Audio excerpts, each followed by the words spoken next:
Hello friend, मैं आनंद राज। आप सबको के भी देखिए, मौलाना मजरूल हक अरबिक एंड फारसी यूनिवर्सिटी आपका जो पटना में है, उसका बीएड फर्स्ट ईयर का सेशन 2020 से 22 का एग्ज़ाम आपका 5 मार्च से है, समझे। सेकेंड सीटिंग में है आपका। देखिए, आज हो गया 3 मार्च, अब बचा हुआ थोड़ा भी नहीं, यानी कल बीच परसों से आपका एग्ज़ाम स्टार्ट हो जाएगा, समझे। और इसी में आपको बहुत कम समय दिया था यूनिवर्सिटी। अब क्या बताएं इस यूनिवर्सिटी के बारे में, कोई आता पता नहीं था। फर्स्ट ईयर का एग्जाम था, सेकेंड ईयर का एग्जाम का था, तो मतलब दिया था कि होगा 5 तारीख से। सेकेंड ईयर का एग्जाम नहीं लिया और फर्स्ट ईयर का कोई चांस नहीं तब ले लिया। चलिए, अब दे दिया तो अब क्या कीजिएगा, ये आपका हो गया। चलिए, अब इस बचे हुए कम समय में आप कैसे ज़्यादा नंबर ले आइएगा, समझे, कॉपी कैसे लिखिएगा, इस पर हम आज चर्चा करेंगे। कि देखिए, कम समय है, सिलेक्टेड क्वेश्चन पढ़िए, कम क्वेश्चन पढ़िए और ज़्यादा लिखने का प्रयास कीजिए, समझे। इसी चीज़ पर चर्चा करने हम आए हैं। देखिए, हम आपको 2000 जो 19-21 सेशन का जो एग्ज़ाम हुआ था, 2021 में एग्ज़ाम हुआ था, या 20 क्वेश्चन पर लिखा था, क्योंकि 19-21 सेशन था, समझे। उसके क्वेश्चन पर हम समझाएंगे, क्योंकि देखिए क्वेश्चन आपके सामने रहेगा, सेम उसे ही क्वेश्चन आपको वहाँ पर मिलेगा। कैसे लिखना है, कितना पेज लिखना है, एक क्वेश्चन पर कितना टाइम देना है, सब चीज़ बताएंगे, समझे। अब देखिए, आप एक और चीज़ बता देते हैं कि देखिए, जो वीवीआई क्वेश्चन नहीं देखे हैं, कोर्स 1 से लेकर कोर्स 6 तक हम करा दिए हैं, समझे। आप प्लेलिस्ट में जाइएगा, वहाँ पर लिखा होगा MMHU लिखा होगा, रिसोर्ट में लिखा है आपका मौलाना यूनिवर्सिटी का, मौलाना मजरूल हक अरबी का शॉर्ट लिखा है, MMHA लिखा हुआ है। तो वहाँ पर जाए खोलिएगा, 20-22 लिखा हुआ है, आप देता है ऐसे कीजिएगा, लिखिएगा मौलाना university VVI question course 1 Anand Raj लिख दीजिएगा, तो एक बार में आ जाएगा। ऐसे कोर्स 2 करके लिखिएगा तो आ जाएगा। तो ये चीज़ तो बात का है, ये चीज़ तो देख लियो कि अब आइए एग्जाम में लिखना कैसे है। अब देखिए, सबसे पहले तो आपको क्या करना होगा कि आपको पहले बता देते हैं कि आपके एग्जाम में क्या क्वेश्चन रहेगा। सब सिंपल चीज़ बताते हैं।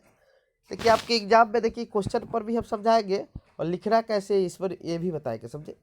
देखिए, सबसे पहले आपको फर्स्ट ईयर में आपका 3 जो पेपर है वो आपका 80-80 नंबर का थ्योरी होता है, 20 नंबर का प्रैक्टिकल होता है, समझे। जो आपके कॉलेज में एग्जाम होगा 20 नंबर का, 80 नंबर का थ्योरी में 3 को पेपर कौन कराता है। कोर्स 1 आपका चाइल्डहुड एंड ग्रोविंग अप है, कोर्स 2 आपका कंटेम्प्रोरी इंडियन एजुकेशन है, और कोर्स 3 आपका लर्निंग एंड टीचिंग है, समझे। ये जो 3 पेपर है, इसमें आपका 80-80 नंबर का थ्योरी रहेगा, समझे। और 5 यूनिट पढ़ना है। कितना यूनिट पढ़ना है? 5 यूनिट रहेगा और 10 क्वेश्चन रहेगा, जिसमें से आपको 5 क्वेश्चन का जवाब देना है, समझे। अब देख लीजिए, यहाँ पर देख लीजिए, 3 घंटा टाइम देता है, फुल मार्क्स आपका 80 है, समझे।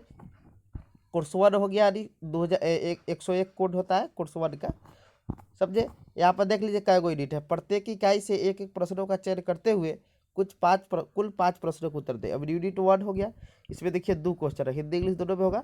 एक क्वेश्चन ए हो गया, एक क्वेश्चन ए हो गया, समझे। दूसरा यूनिट आपका यह है, किशोरावस्था वाला है, फिर आपका किशोरावस्था है, दोनों पूछा हुआ है, समझे। यूनिट 3 में भी आपका 2 क्वेश्चन होगा, यूनिट 4 में भी आपका 2 क्वेश्चन होगा, यूनिट 5 में भी आपका क्या होगा कि 2 क्वेश्चन होगा, समझे। यानी आपका 10 क्वेश्चन रहेगा, 10 क्वेश्चन में से आपको 5 को लिखना है। अब देखिए, एकदम रोक कर गा कर आपको 5 क्वेश्चन लिख के आइएगा, समझे। आपको याद भी नहीं है क्वेश्चन, तो उसको आप अपने से कोरिलेट करके, कि देखिए आप लोग बीएड कर रहे हैं तो इतना तो नॉलेज है कि उसके बारे में आप लिख सकते हैं। जैसे मान लीजिए आप बाल्यावस्था के बारे में लिखना है, तो आप जिस समाज में रहते हो बाल्यावस्था के बारे में जरूर लिख सकते हैं, समझे। तो एक बात दिमाग में ये सेट कर लीजिएगा, समझे, कि हमको मतलब 5 क्वेश्चन टच करके आना है, समझे। अब कितना पेज लिखेंगे तो आगे हम बताएंगे। सबसे पहले आपको क्या याद रखना है कि हमको 5 क्वेश्चन, जैसे भी देखिए 5 क्वेश्चन लिखिएगा तो क्या फायदा होगा। देखिए, एक क्वेश्चन आपका 16 नंबर का आता है, समझे, यानी 16×5 = 80। अब मान लीजिए आप 5 क्वेश्चन लीजिएगा तो आपका 10-10 नंबर भी मिलेगा, तो आपका कितना हो जाएगा? 50 नंबर हो जाएगा, समझे। 10 नंबर से ज़्यादा ही मिलता है, समझे। इसलिए हम न्यूनतम जोड़ रहे हैं, समझे। और आप मान लीजिए 4 क्वेश्चन लीजिएगा, आपका 12 नंबर को देगा, 12×4 = 48, समझे।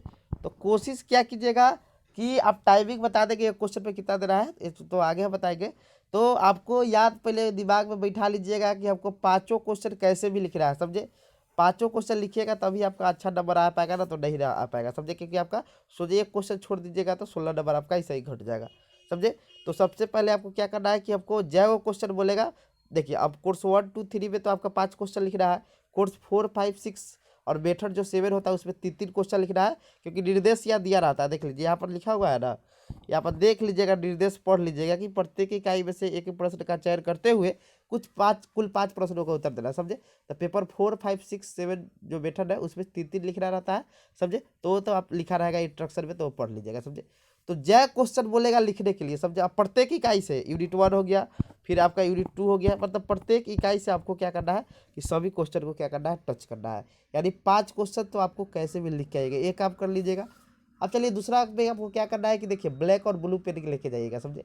अब देखिए ब्लैक ब्लू का आप क्यों बोल रहे हैं कि ब्लैक और ब्लू, इसलिए बोले ब्लैक और ब्लू के अलावा कोई नहीं ले जाइएगा, समझे। ब्लैक और ब्लू, देखिए ब्लैक पेन से कोई चीज़ हाईलाइट कीजिएगा, समझे। जैसे आप क्वेश्चन पर बताएंगे, यहाँ पर क्वेश्चन भी यहाँ रखे हुए आपको, यहाँ आपको बताएंगे कि या एडोलसेंस मतलब आपका किशोरावस्था का है, समझे। तो इसमें बताएंगे कैसे कैसे लिखा हुआ है, कैसे आपको लिखना है, समझे। तो अब ब्लैक पेन ले जाइएगा हाईलाइट करने के लिए, समझे। मान लीजिए कोई, अब मान लीजिए किशोरावस्था की अर्थ और परिभाषा लिख रहा है, जैसे यहाँ पर लिखा हुआ है ना, तो यहाँ पर मान लीजिए ब्लैक से लिख लीजिएगा और फिर हाईलाइट ऐसे करके फिर इसको क्या कर दीजिएगा, हाईलाइट कर दीजिएगा कि देखने में क्या लगे, अच्छा लगे, समझे। या इसको घेर भी सकते हैं इसे, जिससे देखने में आपको क्या लगे कि हाँ आप लिखे हुए हैं, समझे। तो ब्लैक से हाईलाइट कोई चीज़ कीजिएगा, जहाँ जो मेन पॉइंट होगा उसको लिखिएगा। ब्लू से आप लिखिएगा जो जनरली आप लोग लिखते हैं, समझे। तो ये आप कर लीजिएगा, समझे। ये हो गया आपका कि पहले आपको 5 क्वेश्चन टच करना है। दूसरा चीज़ में आपको ब्लैक और ब्लू लेके जाना है, समझे। तीसरा चीज़ में आप क्या कीजिएगा, घड़ी लेके जाइएगा, समझे।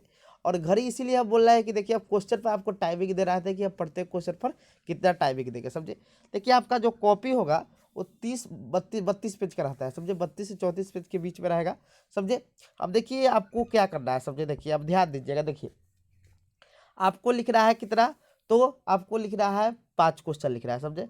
5 क्वेश्चन लिख रहा है, एक क्वेश्चन में 5 क्वेश्चन सॉरी 5 क्वेश्चन लिख रहा है, और एक क्वेश्चन में आप 6 पेज लिखिएगा तो आपका 30 पेज होगा। टारगेट ई रख के चलिएगा हमको, कि टारगेट ई रख रहा है कि अब कम से कम हमको 6 पेज, 5 से 6 पेज तो लिख ही के आइएगा, समझे। मान लीजिए किसी का ज़्यादा कंटेंट रहता है 7 पेज भी लिख सकते हैं, समझे। तो पेज देख लीजिएगा, पेज के अनुसार ही लिखिएगा। जैसे मान लीजिए आपका 32 पेज होगा, तो 2 पेज ज़्यादा है तो कोई क्वेश्चन में 7 पेज लिख सकते हैं, समझे। अब टाइमिंग कितना देना है, तो कम से कम याद रखिएगा हमको 5 से 6 पेज लिखना है, समझे। हिंदी वाले आराम से लिख सकते हैं, अर्थ परिभाषा ये सब बताएंगे कैसे लिखना है। तो ये चीज़ आपको ध्यान में क्या रखना है कि हमको 5 क्वेश्चन लिखना है, मतलब आप 4, 5, 6, 7 मेथड है उसमें आप बताइए क्या पेज लिखिएगा, समझे। ये आपका कोर्स 1, 2, 3 का हो गया, समझे। इसमें आपको कम से कम एक क्वेश्चन में देना है 5 से 6 पेज, समझे। अब देखिए आपका पेज भी कैसे भरेगा, इसका भी हम एक ट्रिक बताएंगे। अब देखिए ये हो गया, अब एक क्वेश्चन पर कितना समय देना है। अब इधर आइए, देखिए आपका 3 घंटा है, 3 घंटा को आप मिनट में चेंज कीजिएगा, आपका होगा 180 मिनट, समझे। 180 मिनट होगा। अब देखिए 180 मिनट होगा, तो इसमें आप कैसे कैसे 5 क्वेश्चन लिख रहा है, तो देखिए आप 5 से इसमें भाग दीजिएगा, तो 5 से इसमें भाग दीजिएगा तो वही 35 से थोड़ा ऊपर आएगा। यानी आपको क्या करना है कि 1 मिनट रुक जाइए, 35 से थोड़ा ऊपर आता है। तो देखिए इसमें आपको क्या है काम करना है कि हम एक चीज़ बताएंगे कि एक क्वेश्चन पर आप 35 मिनट दीजिएगा, घड़ी लेके जाइएगा। एक क्वेश्चन पे आपको कितना देना है, 35 मिनट दीजिएगा, तो 35 पर 175 होता है, यानी उसी के समथिंग में आपका चलेगा। 180 था ना, 35 पर 175 होता है, तो आपका उसके समथिंग में आ जाएगा, समझे। तो देखिए 35 मिनट दीजिएगा, मतलब 35 मिनट आपको एक क्वेश्चन पर दीजिएगा। 6 पेज लिखना है तो एक पेज आप, मतलब एक पेज आप 5 मिनट में लिख लीजिएगा। एक और चीज़ याद रखिएगा, देखिए पेज कहने का मतलब होता है कि मतलब एक साइड का, यानी हम 6 पेज बोले हैं तो इसका मतलब कहने का मतलब हुआ कि दोनों 3 पन्ना, समझे। 6 पेज कहने का मतलब 3 पन्ना, यानी दोनों मतलब आगे और पीछे, मतलब पीछे दोनों मिलाकर एक पन्ना होता है, और आगे पीछे 2 पेज हो गया, समझे। तो आपको 6 पेज लिखना है, समझे। पन्ना 6 नहीं लिखना है, तब तो पता चलेगा कि पेज आपका तीनों क्वेश्चन में खत्म हो गया, समझे। तो 6 पेज लिखना है या 5 पेज लिखिए, समझे। और आप क्या कीजिएगा कि 3 पन्ना लिख सकते हैं, समझे। तो ये आप हो गया। तो आपको क्या करना है कि एक क्वेश्चन पर कितना ध्यान देना है आपको, तो आपको 35 मिनट ध्यान देना है एक क्वेश्चन पर, समझे। ये चीज़ आप क्या कीजिएगा कि ध्यान दे दीजिएगा, समझे। 35 मिनट। और याद रखिएगा हमको एक भी क्वेश्चन नहीं छोड़ के आना है, एग्जाम में हड़बड़ाना नहीं है, पूरा क्वेश्चन लिखिए, जो भी लिखिए, जो चीज़ लिखिए, लेकिन क्वेश्चन सब लिख के आइए, समझे। 5 क्वेश्चन लिख के आइए, समझे। अब इसका हम बताएंगे VVI, कुछ क्वेश्चन हम हो सके शाम में लेके आएंगे। VVI तो डाल दिया है, लेकिन उसमें भी कुछ सेलेक्टेड डाल देंगे, जो पढ़ लीजिए, जो जिससे आपको क्या हो जाएगा कि आराम से वो क्वेश्चन आ जाएगा, समझे। तो कहने का मतलब हो गया कि 35 मिनट दे रहा है। अब देखिए आपको आगे अब पेज कैसे भरा जाता है समझे। अब लिखना कैसे है कॉपी को देखिए हम कुछ आपको बताते हैं। जैसे मान लीजिए किशोरावस्था के बारे में ही पूछ रहा है, विशेषता समझे। तो एक पहले लिखिएगा ना, तब प्रस्तावना लिख दीजिए, आंसर लिख दीजिएगा। जैसे मान लीजिए एग्जाम में लिखना होगा ना, तो कैसे लिखिएगा, मान लीजिए यूनिट, मान लीजिए 1 का, मान लीजिए 2 का क्वेश्चन है तो यूनिट 2 लिख लीजिएगा, ऊपर हेडिंग बना दीजिएगा इसे। और जैसे मान लीजिए क्वेश्चन, मान लीजिए यूनिट 2 है तो तीसरा या चौथा क्वेश्चन होगा, तो तीसरा क्वेश्चन होगा तो 3 नंबर दे के ऐसे करके आंसर लिख दीजिएगा, आंसर स्टार्ट कर दीजिएगा। और जहाँ भी लिखिएगा तो प्रस्तावना यानी इंट्रोडक्शन लिखिएगा उसके, किशोरावस्था क्या इंट्रोडक्शन है, लिख सकते हैं कि मानव विकास का तीसरी अवस्था है, यह बाल्यावस्था के अंत से प्रारंभ होता है समझे, ये सब लिख सकते हैं। मतलब उसका थोड़ा इंट्रोडक्शन लिखना होगा। जैसे इसी में लिखा हुआ है, हम जानते हैं किशोरावस्था मानव विकास की तीसरी अवस्था है समझे। तो इंट्रोडक्शन सबसे पहले आपको क्या करना है कि इंट्रोडक्शन लिखना है समझे। सबसे पहले इंट्रोडक्शन लिख दीजिए, उसके बाद चलाइए अर्थ और परिभाषा में। कोई भी चीज़ का अर्थ और परिभाषा हम सब वीडियो मतलब नोट्स में देते हैं समझे। तब किशोरावस्था का अर्थ और परिभाषा हो गया, फिर इसको ब्लैक पेन से लिख कर और क्या कीजिएगा, हाईलाइट कर दीजिएगा समझे। पहले प्रस्तावना इंट्रोडक्शन लिखना है, तब आपको लिखना है किशोरावस्था का अर्थ एवं परिभाषा, मतलब कोई भी सामाजिकरण हो, कोई भी क्वेश्चन हो ऐसे लिख सकते हैं। इसके बाद अर्थ एवं परिभाषा लिखिएगा, तो परिभाषा यहाँ देखिए कैसे लिखे हुए हैं, जैसे स्टर्नी हॉल के अनुसार लिखे हुए हैं, तो अनुसार लिख के इसको ब्लैक से लिख के हाईलाइट करके देखिए इसको इन्वर्टेड कॉमा में लिख दीजिएगा, या ऐसे इसको क्या, दो को परिभाषा दिए थे इसलिए 2 को लिखा है, या ऐसे इसको क्या कर सकते हैं, घेर सकते हैं समझे, जिससे उसको लगेगा कि हाँ कुछ इस पर मतलब परिभाषा लिखा गया है। नहीं घेरिएगा तो पता नहीं चलेगा कि आप कुछ लिखे हुए हैं समझे। तो 2-3 परिभाषा आप लिख सकते हैं समझे, आपको ज़्यादा याद है तो ज़्यादा भी लिख सकते हैं, टाइम के अनुसार देखते हुए समझे। तो आप ये चीज़ कर सकते हैं। फिर आपका जो क्वेश्चन अब कर रहा है, विशेषता कर रहा था, अब देखिए मान लीजिए आपको फिगर बनाना, फिगर पढ़ाते हैं कब को, फिगर भी बहुत इंपॉर्टेंट होता है बीएड एग्जाम में समझे। तो फिगर भी जिनको बनाने आता है, फिगर भी बना, सिंपल बनाना। जैसे मान लीजिए कोई चीज़ ट्रेंगल के कोई चीज़ दिखाना है तो जैसे ट्रेंगल बना दीजिए, जैसे तीर चिन्ह खींच दीजिए, आपका पेज भी भर जाएगा समझे। नहीं तो ऐसे करना है तो जैसे हम गोल करके बनाए हुए हैं, जैसे गोल कर दीजिए, ऐसे करके दे दीजिए समझे, ऐसे करके जैसे किशोरावस्था का उपनाम का हम बनाए हुए हैं, तो यहाँ पर लिखे शैशवावस्था की पुनरावृत्ति, संवेगात्मक विकास, दुखी अवस्था, मतलब ये सब चीज़ है ना, तो ये सब आप क्या कर सकते हैं कि लिख सकते हैं समझे। तो ऐसे आप लिखिएगा तो आपका एग्जाम में अच्छा नंबर भी आएगा समझे। तो सिलेक्टेड क्वेश्चन ही पढ़िए जो थोड़ा आपको लगे इम्पोर्टेंट है समझे, हम तो गेस कराए ही है समझे, तो वो जाके पढ़ सकते हैं समझे। अब हो गया, अब मेन क्वेश्चन पर आते हैं कि अब इसमें क्या क्या विशेषता है। जैसे किशोरावस्था की विशेषता आप कराए तो अब मेन क्वेश्चन पर आ पाइए समझे, जिससे आपका पेज भरेगा एकदम आराम से। ये हो गया। आप देखिए निष्कर्ष कैसे लिखा जाता है, जिससे आपको पेज क्या होगा कि बढ़ेगा, मतलब पेज को बढ़ाने में निष्कर्ष का बहुत महत्वपूर्ण योगदान होता है। निष्कर्ष लिखा क्या जाता है, जो आप चीज़ लिखें उसी का मेन पॉइंट था कि निष्कर्ष में लिख दीजिए कि उपयुक्त विवरण से यह स्पष्ट होता है कि किशोरावस्था मानव जीवन के लिए बहुत महत्वपूर्ण अवस्था है, क्योंकि इसी में बच्चा का बिगड़ने और बनने का मतलब ये सब लिख सकते हैं अपना जो अति होगा। देखिए निष्कर्ष कैसे लिखना है, यहाँ पर देख लीजिए, इसमें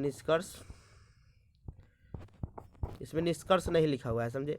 अब बताते हैं निष्कर्ष कैसे लिखना है। जैसे मान लीजिए पेज आपका जब भी निष्कर्ष लिखेगा, ये चीज़ याद रखिएगा, ये खत्म हो गया और नया जो पेज होगा उसमें लिखिएगा और आधा ही निष्कर्ष लिखिएगा। जैसे मान लीजिए ये पूरा पेज है आपका, मान लीजिए पूरा पेज है ना, मान लीजिए यहाँ से आपका पूरा पेज है, आपका यहाँ से मान लीजिए पूरा पेज है, तो निष्कर्ष जो लिखिएगा, निष्कर्ष वो क्या, ऐसे निष्कर्ष लिख के या कंक्लूजन लिख दीजिएगा, ऐसे कर दीजिएगा, या कंक्लूजन लिख दीजिए और लिख दीजिएगा उपयुक्त विवरण से यह स्पष्ट होता है कि किशोरावस्था का मानव जीवन में महत्वपूर्ण स्थान है, क्योंकि इसी में बच्चा का जो चीज़ बनना चाहता है बन जाए, नहीं बनेगा तो खराब हो, ये सब लिख सकते हैं समझे। अब देखिए निष्कर्ष लिख के लिख दीजिएगा हम मतलब उपयुक्त विवरण से, और इसको क्या कीजिएगा कि कोशिश क्या कीजिएगा कि आधा ही, पूरा नहीं, एक पेज नहीं भरना है और आधा लिखिएगा समझे, और आधा लिख के छोड़ के जब आपको दूसरा कोई क्वेश्चन लिखना होगा तो यही तरह से स्टार्ट नहीं कर दीजिएगा समझे। आप क्या कीजिएगा, आप अगला पेज में जाके फिर यूनिट लिख दीजिएगा। मान लीजिए अब अगला पेज मान लीजिए अब आ गया तो यूनिट लिख दीजिएगा, जैसे 3 का लिखना है, यूनिट 3, जैसे आपका क्वेश्चन होगा 5 या 6 होगा तो मान लीजिए 5 है, 5 देकर आंसर लिख दीजिए समझे। तो ऐसे कीजिएगा तो आपका एक अच्छा मतलब बनेगा, आपका पेज भी भरा रहेगा। कोशिश कीजिएगा कि हमको 5 से 6 पेज लिखना ही निकला है एक क्वेश्चन का समझे। टाइमिंग पर ध्यान दीजिएगा, घड़ी लेके जाइएगा, जिससे आपका टाइमिंग एक क्वेश्चन को 35 मिनट देना है समझे। अब देखिए आपका कोर्स 4, 5, 6, 7 में अब क्या करना है, उसमें तो 40 मिनट 40 नंबर का क्वेश्चन होता है समझे, 3 ही यूनिट होता है जिसमें 3 क्वेश्चन का जवाब देता है, लेकिन टाइम मिलता है आपका 3 घंटा। उसमें आप कोशिश कीजिएगा, मान लीजिए किसी ज़्यादा नॉलेज है तो आप 8 पेज लिख सकते हैं, 7 पेज लिख सकते हैं, 9 पेज, कोई कोई 10 पेज लिखता है, तो आप अपने टाइमिंग के अनुसार देख लीजिएगा, तो 7, 8 आराम से 8, 9 लिखिएगा। 7-8 तो आपका 22-25 पेज हो जाएगा आराम से, उसमें आपका अच्छा नंबर मिल जाएगा, समझे। कोर्स 5, 6, 7 जो मेथड है समझे। अब ये चीज़ आपका हो गया कि लिखने वाला। अब एग्जाम में क्या कीजिएगा, हड़बड़ाइएगा ज़्यादा नहीं, समझे। एग्जाम में आराम से, और अगल बगल जाइए तो चीट पुर्जा देख लीजिएगा, कोई फेंक भी दिया था, पहले भी रखा रहा था इसलिए। और देखिए एग्जाम में आप लोग कोशिश क्या कीजिएगा कि अपना लैंग्वेज में लिखने का, अपना लैंग्वेज में लिखिएगा तो बहुत स्पीड में लिखाता है, समझे। इधर उधर ध्यान दीजिएगा फिर तो नहीं लिख पाइएगा, समझे। तो कोशिश कीजिएगा एग्जाम में अपने से लिखने का, और पेज को एकदम याद रखिएगा, आपको 5 से 6 पेज लिखिएगा तभी आपका अच्छा नंबर मिल पाएगा। तो इसीलिए हम सोचे कि आप लोग को बता देते हैं कैसे लिखना है। पहले प्रस्तावना लिखिएगा, तब उसका अर्थ परिभाषा लिखिएगा, फिर उसके बाद आप आइएगा अपने मेन क्वेश्चन में क्या विशेषता पूछ रहा है उसको लिखिए, फिर विशेषता खत्म होता है निष्कर्ष लिखिए। तो जो चीज़ पूछी उसी को लिखिए, लेकिन उसका प्रस्तावना ये सब लिख दीजिएगा तो देखने में अच्छा लगता है, समझे। तो आप लोग हम VVI क्वेश्चन भी करा दिए हैं, समझे। किन्हीं को नोट्स चाहिए तो हम नंबर भी दिए हुए हैं, उस नंबर पर आप कॉन्टैक्ट करके नोट्स भी ले सकते हैं। इस नंबर पर 9576002401 पर, समझे। तो कोई दिक्कत होगा पूछ भी सकते हैं, समझे। Thank you.